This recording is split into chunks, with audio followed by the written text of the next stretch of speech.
Hello, hockey fans. Well, another day of Stanley Cup playoff action is in the books, and it was quite interesting. Another two games have been played, and here's what took place tonight.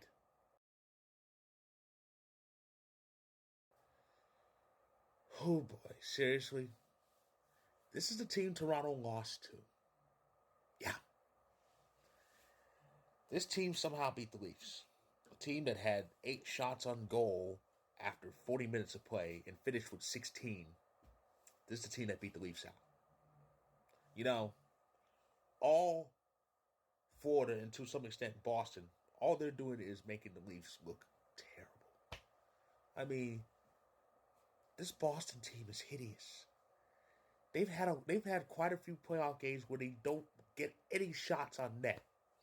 They had some games like that against Toronto in the series, but they got away with it with some luck in Game 7. This Boston team is not good. I try to tell people that they think I'm nuts, but they need to listen because this Boston team is terrible. This is an awful team.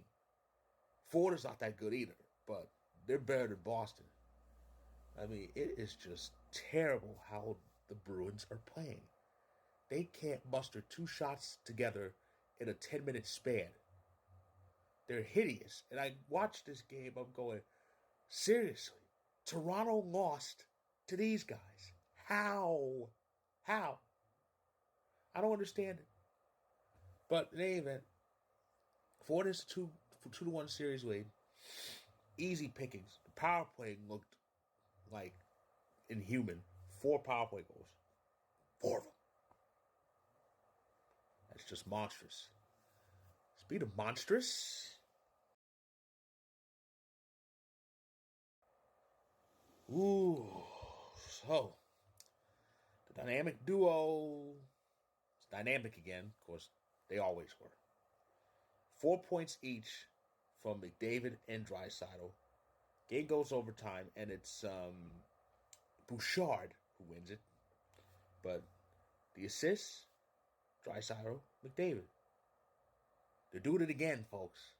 They're out there putting up 2 points a game in the playoffs. I think it's the third or fourth straight year they're doing it.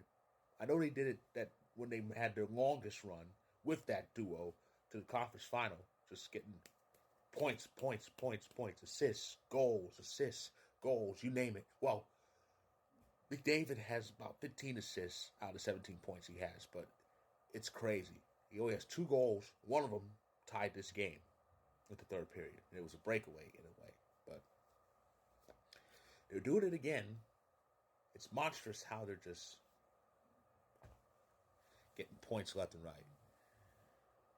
What's also monstrous is how the officiating is just completely incompetent. So, other than get 4 points in this game, which is kind of normal for him, McDavid gets away with an obvious high sticking penalty. Stick hits Quiddy Hughes right in the face, um, draws blood on the left cheek. They swallowed their whistles. That's a double minor. Should have been 4 minutes, but according to referees, McDavid doesn't commit penalties. Because the officiating has been completely shitty this whole postseason. This and the day before, Devon Taves gets cheap shot in the head, and that's not a penalty for some reason. You have one job. You have one job, Zebras, and they're not doing it. It is just ridiculous. It's appalling. But though that non-call is not why Edmonton won. It was just McDavid and Draisaitl doing McDavid and Draisaitl things.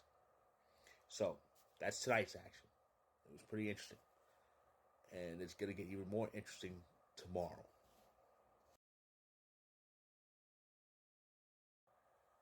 Two more games tomorrow in the second round, and one of them's do or die for one team.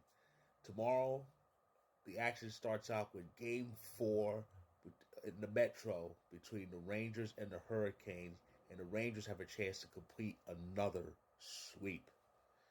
They could go. They are already 7-0 in the playoffs. They're the first time a team has started 7-0 in the playoffs since the Penguins did it in 2008, but that didn't get them a cup.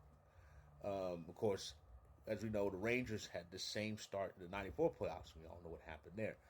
So, the Rangers look to make it 8-0 and be the first team to punch their ticket to the NHL's Final Four, the conference finals.